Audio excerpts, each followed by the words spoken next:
let's now talk a bit more in detail about your time in the High Dive lab at Harvard. So you focused on this critical intersection of biomedical informatics and composable visualization tools for genomics and microscopy. So this was tools like, I candidly had never heard of these before, and I'm probably going to mispronounce them, but things like Vitesse, High Glass Python, and Gauss. Yes, yeah. And so from previous interviews that you've given, it sounds like you view visualization not just as a final output, which I think a lot of us do, but as a fundamental way for researchers to interrogate the foundations of their scientific models. So yeah, how do composable modular systems change how scientific tools evolve compared to like tightly integrated platforms?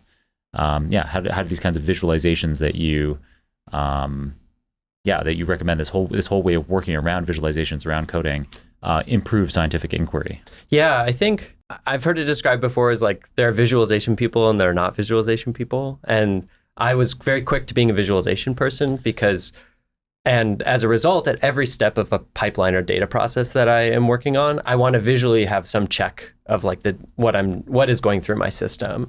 And the number of times that I have like loaded a data set and there have been like missing values or something at a very early stage that if I caught it, and often visually it's very easy to catch those types of things, I wouldn't have spent an afternoon like going down some path and then finding out, oh yes, or baking in some part of that data into a result. And so I think that, a place where like that my lab and research in the High Dive group, it's a natural fit for an area like bioinformatics or computational biology, because there are a lot of experimenters that are, building out new types of techniques for acquiring different types of data about molecular systems or cell systems.